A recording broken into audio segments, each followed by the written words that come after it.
Hello everyone, this is the video for topic 15 lesson 1, and in this video we're going to be looking at the volume of rectangular prisms. So just a couple vocabulary words to get started. Volume is the amount of space that a three-dimensional shape takes up, and that is going to be in cubic units. A rectangular prism is a three-dimensional solid shape with 6 faces, and those faces are all rectangular bases.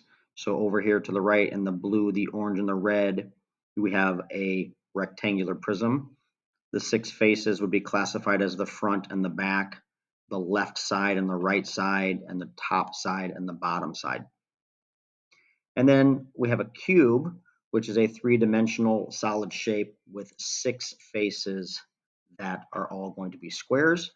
And I'm sure you're all familiar with a Rubik's Cube.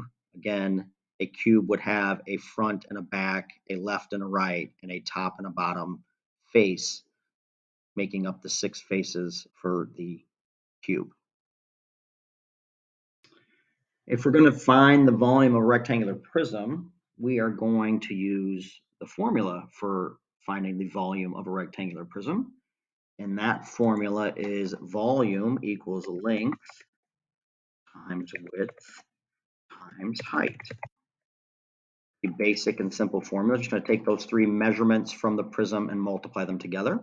Sometimes on a formula sheet, you might see it as LWH. And remember, when all 3 variables are next to each other like that, that does mean to multiply. But let's look at this example over here that I have on the left-hand side. Notice that this rectangular prism does not have any numbers or measurements given, so we're going to have to determine the value of those. So let's start with the length. The length for me is always the longest side or the longest edge. So in this case, for me, this would be the length. And when I look at this picture, I can see that the length of this rectangular prism is 1, 2, 3, 4, 5 units long. So I'm going to go ahead and put that the length is equal to 5. The width of this rectangular prism is going to be kind of the diagonal one here for me. And I can see that the width of this rectangular prism is 3 units long. So I'm going to put the width is 3. And then the height of the prism obviously is how tall it is up and down. Put the height in yellow. And I can see from my picture that the height of this prism is 2. So I'm just going to plug these numbers into the formula, and then I'm going to multiply them together, right? So remember, the volume of a rectangular prism is length times width times height. And then I can substitute those numbers in for those words, right? The length was 5. I replace length with 5. The width was 3, and the height was 2. I just substitute those numbers into the formula, and then I can multiply them together. And when I multiply 5 times 3, that gives me 15, and 15 times 2 gives me 30. So the volume of this rectangular prism is 30 cubic units. Sometimes you will see this written as 30 units to the 3rd power.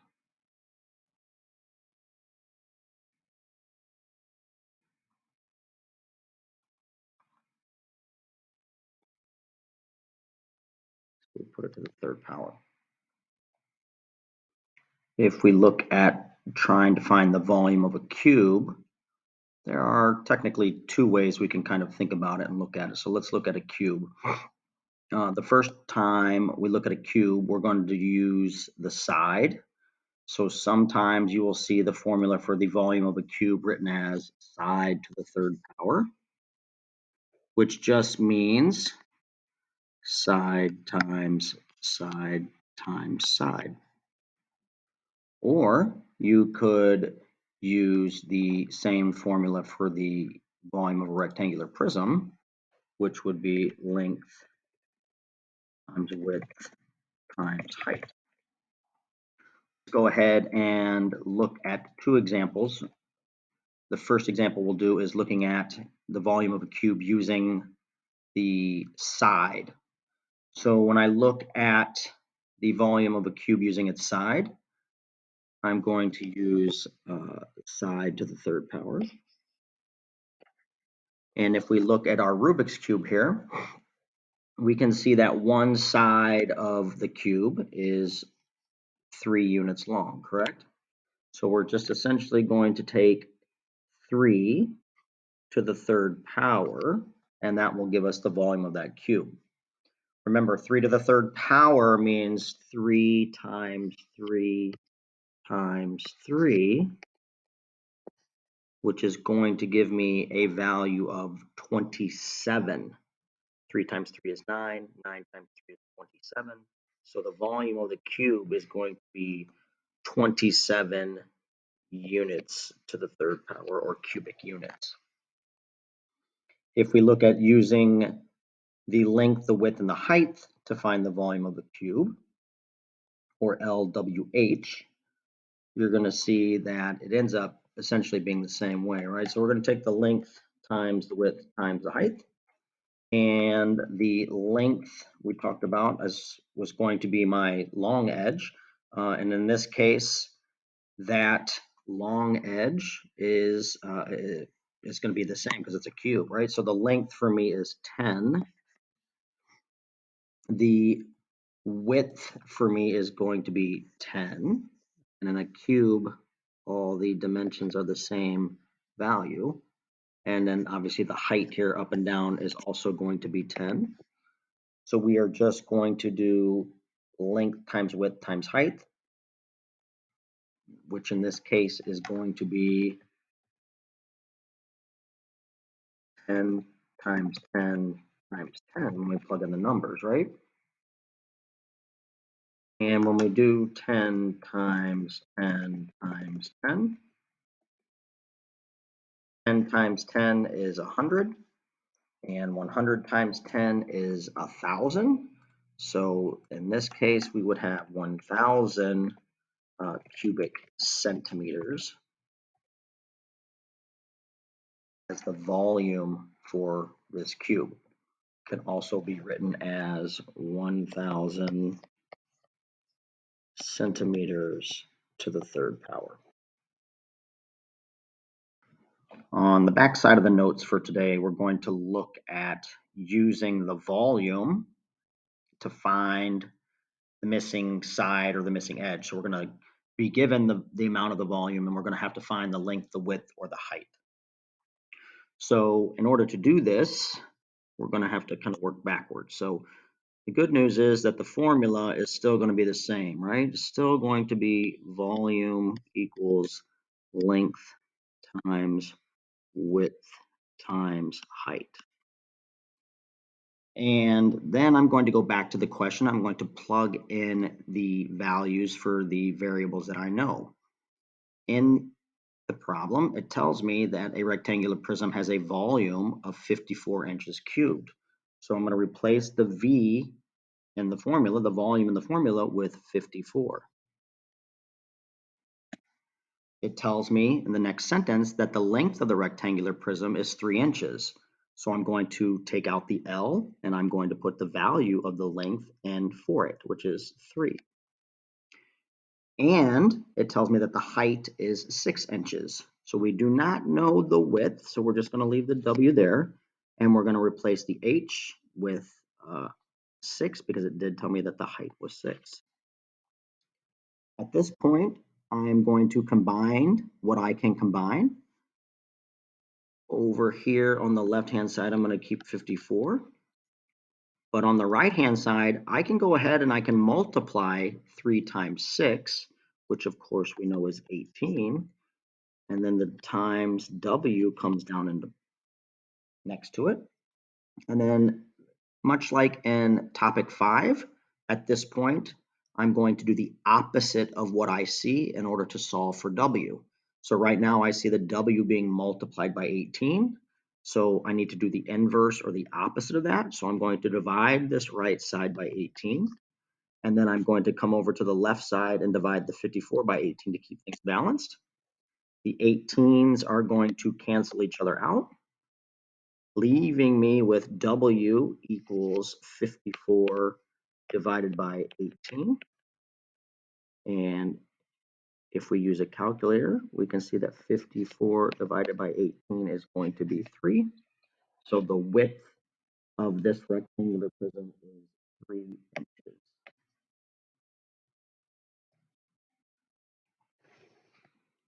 If we look at the second example, it's a little bit more complicated just because I threw in some decimal numbers, but nothing changes just because we have decimal numbers, right? It says a rectangular prism has a volume of 205.202 cubic centimeters. The length of the rectangular prism is 7.4 centimeters, and the width is 4.7 centimeters. What is the height of the rectangular prism? We're going to take the same approach that we did on the problem above. First thing I'm going to do is rewrite the formula. Volume equals length times that, length times width times the height. Going to go back and substitute in the values for the variables. Do I know the value of the volume? I do, and that is 205.202. Do I know the length of the rectangular prism? And I do. So I'm going to replace the L with 7.4. Do I know the width of the rectangular prism? I do. It's in the problem. It's given to me is 4.7. And I do not know the height, so I'm going to leave the H. And just as above, I'm going to simplify the things that I can simplify. So the 205.202 is going to stay there, but I can multiply 7.4 times 4.7. And if I use my calculator, I can see that that gives me 34.78. Going to bring down the times and the H for the height. And again, at this point, thinking back to topic 5, when I was solving equations, I can see that the H is being multiplied by 34.78.